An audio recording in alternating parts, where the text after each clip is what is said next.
미술평론가 홍경한 평론가를 연결해서 잠깐 이야기 듣겠습니다. 안녕하세요. 네, 안녕하세요. 홍경환입니다. 네, 홍경한 평론가님은 이 대법원 네. 판단을 어떻게 받아들이세요? 글쎄요, 뭐, 다른 미술인들하고 뭐 비슷한데요. 네, 1심과 2심을 거치면서 이런저런 이야기들이 많았고요. 예, 과연 그러면 미술이란 무엇인가?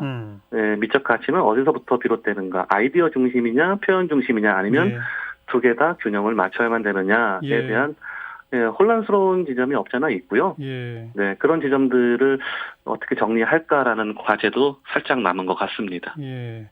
그러니까 홍경한 네. 평론가님의 개인적 입장은 네. 어때요?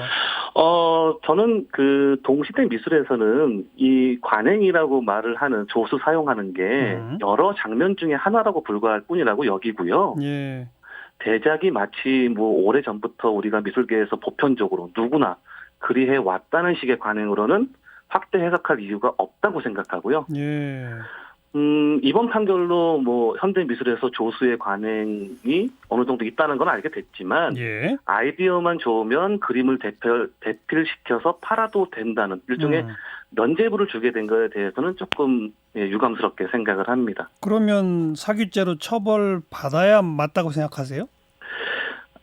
이거는 법적으로 어떤 그 단죄를 하거나 할 문제는 아니고요. 그렇죠. 예. 네, 이거는 자연스럽게 시장이나 예. 미술계 씬 내에서 토론과 논의를 통해서 논쟁적인 이슈를 통해서 뭔가 해결을 점을 찾았어야만 되는 거지. 네, 네. 피해자가 나서지도 않은 상황에서 법적으로까지 가는 것은 사실 글쎄요. 적절하다고 보이지는 않는데요. 검찰이 기소한 것부터가 좀 문제였다. 이런 네. 시각이시로군요. 그죠? 네, 그렇습니다. 네. 그래서 검찰이 이걸 사법의 잣대로 기소해서 재판까지 간 거는 문제인데 그 네. 재판의 결과로 마치 이 대신 그리는 게 보편적 관행인 것처럼 인정되는 것도 또한 문제다. 그렇습니다. 왜냐하면 예. 그런 작가들이 없지는 않습니다, 사실. 예. 근데 그것도 여러 가지 결 중에 하나일 뿐이지 예. 많은 작가들은 반대로 혼자서 모든 아이디어와 행위와 창작과 예. 그 결과까지 다 이끌어내거든요. 예. 네. 그런데 뭐 미학계와 또 미술계의 또 상당수는 네. 이미 한 100여 년 전 현대 미술이 탄생한 이후로 네. 이때는 그야말로 아이디어 위주의 어떤 그 미술로 변했기 때문에 네. 과거 뭐 인상주의, 인상파 화가들처럼 그림 솜씨로만 미술이 평가되던 시대는 이미 아니다. 이제는 아이디어가 핵심이다. 이런 주장은 어떻게 생각하세요? 아이디어가 핵심이라고 주장하는 그 일부 미학자나 미술 이론가가 있고 작가들도 있습니다만 예. 그 반대로 데이비드 호큰이라든가 우리나라의 그 유명한 강모 작가님 같은 경우만 하더라도 예. 그건 아니다. 그것도 하나의 방법론일 뿐인 거지. 그거를 마치 전부 인양 침소봉대하면 안 된다는 주장도 많아요. 예. 그러니까 명확하게 구분해서 볼 필요가 있는 거죠. 네. 네. 미술 작품을 사는 구매자들은 이번 대법원의 판결을 뭐라고 평가할까요?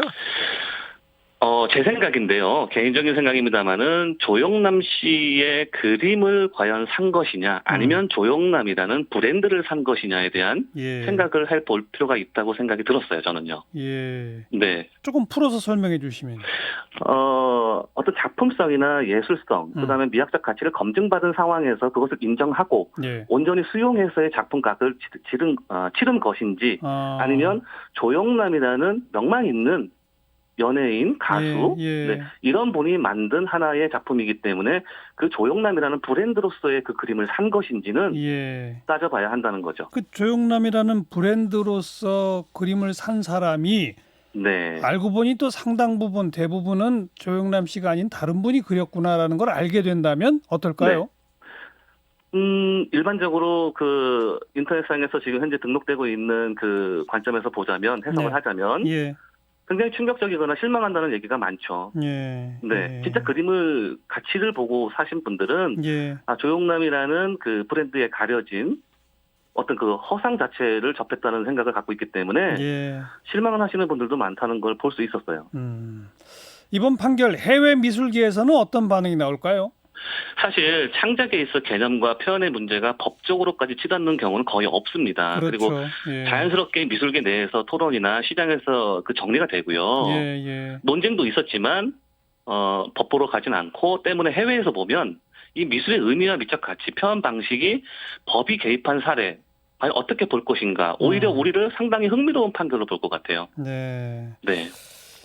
그래요. 이런 판결이 기록으로 남는 것 자체가 사실은 없었어야 되는 일인데요. 그죠? 네, 솔직히 말씀드리면 그렇죠. 네, 조금 더 다른 방식으로 해결을 할 수 있었음에도 불구하고 이게 법으로 간 거는 좀 안타깝네요. 앞으로 네. 미술계가 해결해야 할 과제랄까? 그건 뭐가 있을까요? 아이디어만으로도 예술일 수는 있지만 물리적 표현 역시 중요하다는 인식에 대한 이해, 이런 과제가 새롭게 생겼고요. 창작 방식에 대한 그 범대중적 논의가 설명할 수 있는 어떤 기회가 있어야 될 것 같고요. 이런 보편적인 문제들이 우리 미술계가 앞으로 풀어야 될 숙제가 아닐까 싶은 생각이 들었습니다. 여기까지 고맙습니다. 네, 고맙습니다. 홍경한 평론가였습니다.